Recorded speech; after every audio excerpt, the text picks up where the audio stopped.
Martin Hall joined by Rory McIlroy and his coach Michael Bannon. We're here in the short game area. A nice, high, soft lob shot. That one sat down really quickly. So this is a little different than the low runner by a number of ways, isn't it? It is. It definitely is. It's. I think the whole, the setup's different. Where you're trying to return the club to is a little bit different. A little more of a fuller swing, a little more wrist set, like cock of the wrists and recock of the wrists on the way through. So, yeah, it's much different. Well, let's go through those. You said the setup was different. So what is different between this and the lower shot? Yeah, What's different for Rory? So the lower shot, I would set up sort of, quite close to feet close together. Anything, the ball a little bit back in my stance and weight on my left side. With a high shot, what I try and do is I open my stance up a little bit. I get the ball a little bit further forward in my stance, and I try to get the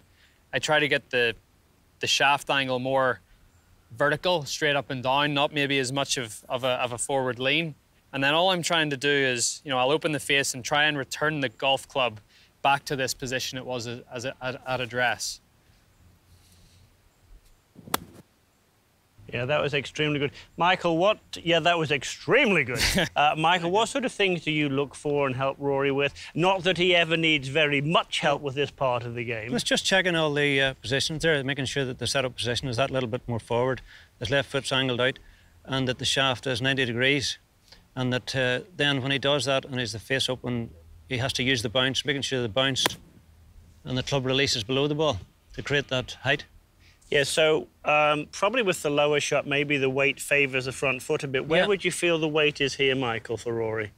Well, I mean, I think it's still a little bit on the left, Rory. I still pressure into my left leg. It's not as if I'm trying to, because I feel, you lean back or you're gonna bottom out before the ball, and you're gonna either hit it fat or hit it thin. The club's gonna bounce into the ball. So I still feel like your sternum has to be over, is the center of gravity. It has to be over the ball. So, I'll still pressure into this left leg. I'll open my left foot up a little bit. Yeah. And then I'll try and keep the shaft nice and vertical and do that. There is a lot less lateral movement through the ball with the weight transfer. It's more of a rotation around with the body, so the weight doesn't move that much to the left side. And I notice, obviously, that the stance is a little wider for the higher shot. Yeah. Look, one thing that strikes me as I stand over here for both of you, either of you to comment on, ordinarily, we think that the ball takes off more or less the direction of the leading edge of the club. That's ordinarily. Right. Yeah. Does not seem to be the case here. Shall we talk about that? Yeah, I mean, it's the same with a bunker shot. You open the face wide and you stand pretty square. I mean, I think you have to stand square to be able to use the bounce properly. If you start to get open, the shaft starts to go forward, and then you'll have that leading edge digging in. So, yeah, it's different than a lot of clubs or a lot of shots where, if I stood this way with a 7-iron and tried to hit a shot, the thing would go straight right. But with this club being able to open, that the ball starts really on your path line rather than on the face angle. I think the loft overrides the face angle with these shots. Yeah, really. I think you're right. I think this might be the one club that does. Now, you mentioned bounce. Obviously, you know what it means. There'll be people watching this piece we're filming here. So for you, Michael, what does bounce mean for you? And then for Rory, what does it mean for you? So, Michael, bounce for you? Well, the bounce is the angle between, sort of, at the base of the club, between the back of the club and the front of the club. And you want that to be able to slide or glide through the ground, so that you don't want the bottom edge to catch or dig into the ground as you come through the shot. It makes for far better contact on the golf ball, and the club doesn't get caught up in the grass as you're coming down. And how do you, if indeed you do even think about it, the level, how do you make sure you are using bounce? And how particular are you about your wedges, by the way? Yeah, definitely. So I think having a wedge with a proper sole grind is going to help you to use that bounce properly.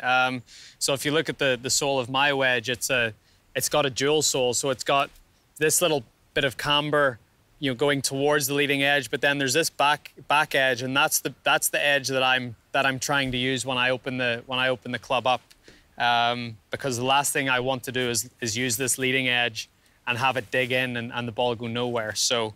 Again, for me to try and, you expose that bounce, as we would say, and Really, I'm trying to lie the club here and get that shaft of mine vertical.